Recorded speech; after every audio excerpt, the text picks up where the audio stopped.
Hello everyone నమస్తే. So ఇది వచ్చేసి ఏంటంటే ప్రొడక్షన్ ప్లానింగ్ అండ్ కంట్రోల్ గురించి ఏంటనేది చూద్దాం ఈ వీడియో. సో అసలు ఇది ఏంటంటే మనం ఏదైతే ప్రొడక్షన్ చేస్తున్నామో అంటే ఏదైతే తయారు చేస్తున్నామో దానికి ఏమేమి కావాలనేది ముందుగానే మనం అంతా ఏర్పరచుకునేదే ఈ ప్రొడక్షన్ ప్లానింగ్ అండ్ కంట్రోల్ అన్నమాట. సో ప్రొడక్షన్ ప్లానింగ్ అంటే ముందుగా మొత్తం కావాల్సినన్ని అంటే రెడీ చేసుకోవడం. అండ్ కంట్రోల్ ఏంటంటే ప్రొడక్షన్ అనేది ఓవర్ఫ్లో అంటే మనం ఓవర్గా ప్రొడక్షన్ చేసి అలాగ చేయకుండా కంట్రోల్గా చేసి అది మొత్తం కూడా డిస్పాచ్ అయ్యేటట్టు చూసుకునేదే ఇక్కడ కంట్రోల్ అనేది వస్తుంది అన్నమాట మనకి.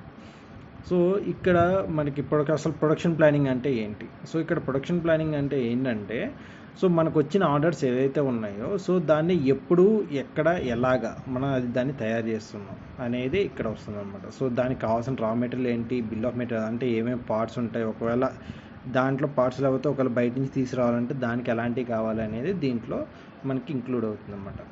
అండ్ నెక్స్ట్ వచ్చేసి ఇక్కడ ప్రొడక్షన్ కంట్రోల్. సో ఇక్కడ ప్రొడక్షన్ కంట్రోల్ అంటే ఏంటంటే సో మనం ఏదైతే ప్రొడక్షన్ చేస్తున్నామో దాన్ని కరెక్ట్గా చూసుకోవడానికి, సో దాన్ని మెజర్ చేసుకోవడానికి, దాని పర్ఫార్మెన్స్ ఎలా ఉంది, సో మనం ఎలా తయారు చేస్తున్నాం, కరెక్ట్గా చేస్తున్నామా లేదంటే దాన్ని అసలు ఎక్కడైతే మనం ఏదైనా మిస్ చేస్తున్నామా ఏంటని చూడడానికి యూజ్ అవుతుంది మనకి ప్రొడక్షన్ కంట్రోల్ అన్నమాట. సో మెయిన్ ఆబ్జెక్టివ్స్, సో అసలు మనం ఇది ఎందుకు చేస్తున్నాం అంటే ఏంటంటే సో మనకి కావాల్సిన రిసోర్సెస్ అన్నీ కరెక్ట్గా యూటిలైజ్ చేసుకోవడానికి, అలాగే కరెక్ట్ షెడ్యూల్లో అవ్వడానికి అండ్ తక్కువ టైంతో అండ్ కావాల్సినవి అన్నీ ఇన్వెంటరీ మొత్తం అంతా కరెక్ట్గా ఉన్నాయా లేదా, అండ్ అలాగే ఏంటంటే మనకు కావాల్సిన మ్యాన్ పవర్, అలాగే వర్క్ సెంటర్స్, మిషన్స్ ఇవన్నీ ఉన్నాయా లేదా, అండ్ దానికి తగ్గట్టుగా మన ప్రొడక్షన్ గోల్స్కి అచీవ్ అవుతున్నా లేదా, ఇలాంటి వాటన్నిటికి కూడా మనకి production planning and control use అవుతుంది.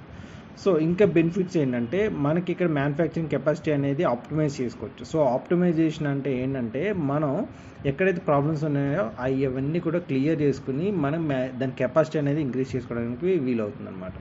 అండ్ అలాగే reduce the inventory cost. So inventory అంటే ఏంటంటే మనకు కావాల్సిన అన్ని కూడా స్టోరేజ్ ఏదైతే తీసుకొచ్చి పెట్టుకుంటామో సో దాని కాస్ట్ కూడా తగ్గించుకోవచ్చు. సో ఆన్ టైం డెలివరీ చేసుకోవచ్చు, better procurement of materials, so కరెక్ట్గా ఎంత మెటీరియల్ కావాలో అంతే మనం కొనగలం. అలాగే streamline production process, so correct ప్రాసెస్లోనే మనం ప్రొడక్షన్ అనేది చేస్తాం. And minimal resource waste, so wastage అనేది కూడా తగ్గించుకోవడానికి బాగా ఉపయోగపడుతుంది అనమాట. సో దీంట్లో స్టెప్స్, సో దీంట్లో ప్రొడక్షన్ ప్లానింగ్లో వచ్చేసి మనకి ఇక్కడ ప్లానింగ్, రూటింగ్, షెడ్యూలింగ్, లోడింగ్ అనేది ప్రొడక్షన్ ప్లానింగ్లో వస్తుంది. అలాగే ప్రొడక్షన్ కంట్రోల్, సో ఇక్కడ ప్రొడక్షన్ ప్లాన్ చేసుకోవడానికి ఇవి 4 ఉపయోగపడతాయి.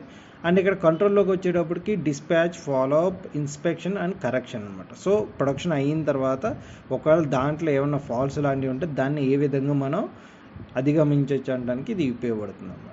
So first planning. సో ఇక్కడ ప్లానింగ్లో వచ్చేటప్పటికి ఏంటంటే సో మనకి ఏదైనా ఒక వర్క్ ఆర్డర్ కానీ లేదంటే ప్రాజెక్ట్ కానీ ఏదైనా వచ్చిందంటే సో దాన్ని ఎప్పుడు ఎక్కడ ఎలా చేయాలి అనేది ఫస్ట్ ప్లానింగ్లో చూసుకుంటాం అనమాట.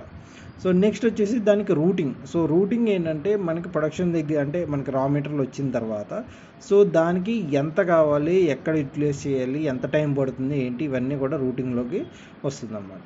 సో నెక్స్ట్ వచ్చేసి షెడ్యూలింగ్. సో దాన్ని ఎప్పుడు ఏ మిషన్ మీదకి ఎలా ఎక్కించాలి ఏంటి, ఎంత టైం పడుతుంది మిషనింగ్కి, ఇవన్నీ కూడా చూస్తాం అన్నమాట. నెక్స్ట్ వచ్చేసి లోడింగ్. సో లోడింగ్ దగ్గరికి వచ్చేటప్పటికి మనం ఏ మిషన్ దగ్గర ఎక్కిస్తున్నాము, దాని మీద ఎంత టైం పడుతుంది ఏంటి చూడటానికి ఉపయోగపడుతుంది మనకి లోడింగ్ అనేది. అండ్ నెక్స్ట్ వచ్చేసి డిస్పాచ్. సో ఇక్కడ డిస్పాచ్లో ఏమవుతుంది అంటే మనం చేసిన తర్వాత మన ప్రొడక్షన్ ఏదైతే చేస్తామో దాని డిస్పాచ్ అనేది ఎలా జరుగుతుంది, సో టైంకి వెళ్తుందా లేదా, సో మధ్యలో ఏంటంటే ట్రాన్సిట్లో ఉన్నప్పుడు కరెక్ట్గా వెళ్తుందా లేదా అనేది ఈ డిస్పాచింగ్లో చూస్తాం అన్నమాట. Next follow up. సో ఇక్కడ ఫాలోఅప్లో ఏంటంటే మనం చేసింది ఏంటంటే కరెక్ట్గా ఉందా లేదా, డిఫెక్ట్స్ ఎక్కడైనా వస్తున్నాయా, లేదంటే మనం చేసే ప్రాసెస్లో ఎక్కడైనా సరే మనం అబ్జర్వ్ చేయని ఏమైనా ప్రాబ్లమ్స్ వస్తున్నాయా, కరెక్ట్ టైంకి అవుతుందా లేదా అంటానికి మనకి ఫాలోఅప్లో చూసుకోవచ్చు అనమాట. Next inspection. సో ఇక్కడ ఇన్స్పెక్షన్ ఏంటంటే మనం చేసిన దానికి క్వాలిటీ కరెక్ట్గా ఉందా లేదా, సో అదంతా కూడా మనకి క్వాలిటీ కంట్రోల్లో వస్తుంది. అలాగే మ్యానుఫ్యాక్చరింగ్ కాస్ట్ మనం ఏదైనా ఎక్కువ అవుతుందా లేదంటే దాంట్లో ఏమైనా తగ్గించుకోవడానికి ఏమైనా ఛాన్సెస్ ఉన్నాయా ఏంటి అంటే మన ఇన్స్పెక్షన్లో వస్తుంది అన్నమాట. Next correction. సో మొత్తం అంతా చేసిన తర్వాత దాంట్లో మనం ఎంతవరకు అనేది క్లియర్ చేసాము, మన ఇష్యూస్ అనేది ఎంతవరకు సాల్వ్ అయింది అనడానికి కరెక్షన్లోనే వస్తుంది అన్నమాట. సో నెక్స్ట్ వచ్చేసి ఆబ్జెక్టివ్. సో మనం ఇక్కడ ఏమేమి అచీవ్ చేయగలం ఏంటంటే plan for the current and future needs. So present and ఫ్యూచర్కి ఏమేమి కావాలనేది మనం ఇక్కడ చేసుకోగలుగుతాం దీనివల్ల. అలాగే బాటిల్ నెక్స్. సో ఏంటంటే సడన్గా పీకల మీదకి వచ్చిన దాన్ని కంట్రోల్ చేసుకోగలం. అలాగే మ్యాక్సిమైజ్ ప్రాఫిట్. సో ఏంటంటే ఇక్కడ మినిమం కాస్ట్ ఏంటంటే మ్యానుఫ్యాక్చరింగ్ కాస్ట్ తగ్గించుకుంటే మన ప్రాఫిట్ అనేది కూడా ఎక్కువ వస్తుంది. అలాగే production scheduling, next roots and schedules, అలాగే మెయింటెనెన్స్, పర్ఫార్మెన్స్. సో ఏంటంటే అన్ని కరెక్ట్ స్టాండర్డ్స్ అది చేసుకుంటే దాని ప్రకారం మన ప్రొడక్షన్ ప్లానింగ్ అలాగే కంట్రోల్ చేసుకోవడానికి అది మనకి అవకాశం ఉంటుంది. సో ఇది దీని గురించి. అండ్ నెక్స్ట్ వచ్చేసి ఇక్కడ ఫంక్షన్స్. సో ఇది ఎలా ఫంక్షన్స్ అనేది అంటే దీని వర్కింగ్ అనేది ఎలా జరుగుతుంది ఏంటంటే so product selection and design, next process selection and planning, facility location, facility layout and material handling, so capacity planning, system and procedures, estimating quantity, cost of a production and men, so routing, operation sequence, job scheduling and loading, ఇంకా function of the production planning. So ఇవన్నీ కూడా మనం దీంట్లో functions అన్ని చూసుకోవచ్చు అనమాట.